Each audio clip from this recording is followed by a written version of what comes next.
The Department of Water and Sanitation was the first ever department to go bankrupt and need an overdraft. The War on Leaks project is one of the main reasons. Standing Committee on Public Accounts former chairperson Themba Godi, who presided over hearings in December last year, is scathing of the outcomes, which he says are tantamount to looting.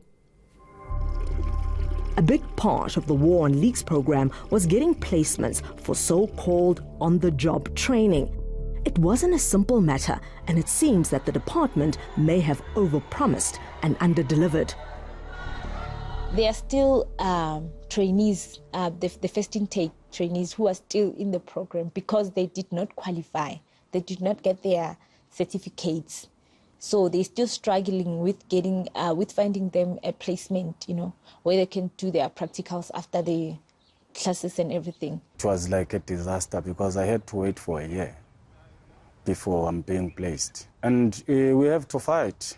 It's not like they just offered us the placement. We had to protest going to the Department of Water and Sanitation offices in Pretoria. Rainwater made it clear that they can't take us, all of us, because we are so many. So they had to ask companies. Some companies refused to have trainees outside because they'll tell you that what if an accident happens inside here and then it's gonna ruin our company's name and everything. Yamkelo Ntola from the organization Undoing Tax Abuse says it speaks to an ill-conceived plan by the department. It's concerning when municipalities don't want these artisans because perhaps they don't have the leakages that are being professed. Then what have they been trained for and what are they been paying for? What's the benefit then to the rest of South Africans if municipalities don't want to use the skills that have been trained for them to utilize? These trainees were meant to be deployed at municipalities, but it would appear that there is little evidence to support this. But no report has actually even come back to say X amount of artisans have worked in X amount of municipalities and this is the outcome. So the money that's been given to them as a stipend is achieving this end result. We haven't even received that. This meant trainees sitting at home for months on end while still getting a stipend. What we are concerned of is these certain practices that don't necessarily translate to an efficient and effective use of a budget. Former chairperson of the Standing Committee on Public Accounts, Themba Godi, who presided over parliamentary hearings on this project in December, is scathing. That program was probably conceptualized somewhere in a Chisanyam and then taken for implementation because there was no proper planning, there was no proper monitoring, there was no proper costing, and the end product in terms of the actual placement was not there. By mid last year, War on Leaks trainees were in for another shock. When they reported for training, their colleges closed the doors on them. When we returned there, they chased us. They said, no, you guys, Rainwater hasn't been paying now. So they are owing us like millions. We can't be robbed by War on Leaks. So go back to your homes. That's when we organized the march. Young people were aggressive. They were angry because they felt that it seems like our government is gambling with our lives or our future, in fact. And we have nothing. It's been 3 years for nothing. 1 hour. We were very emotional because, we could see our future getting out of our hands.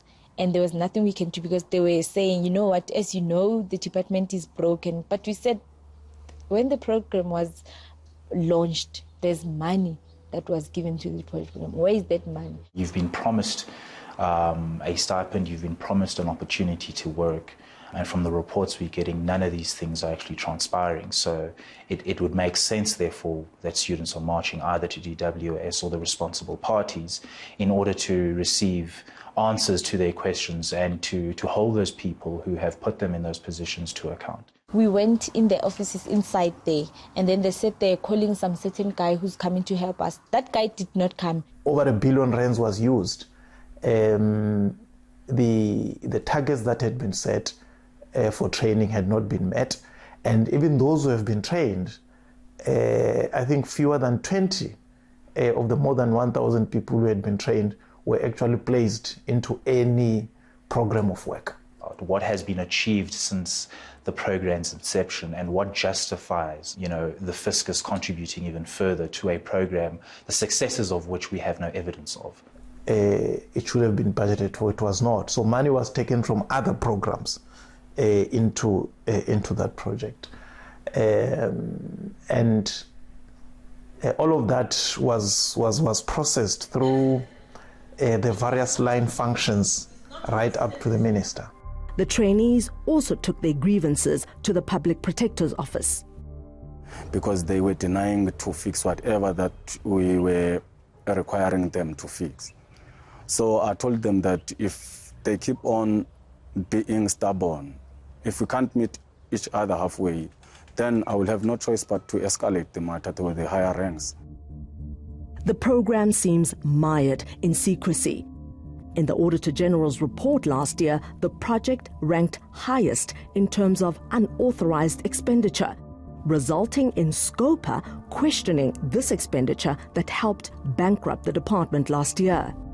This program was a disaster from the day one. I think the best body that has actually addressed issues of wasteful and fruitless expenditure with regards to war on leaks in particular has been the Standing Committee on Public Accounts. I think this was last year, late November or early December. And if you even watch those hearings, you'll note that a lot of the members within DWS couldn't address some of these questions. It was like drawing blood from a stone because no one wanted to be accountable and no one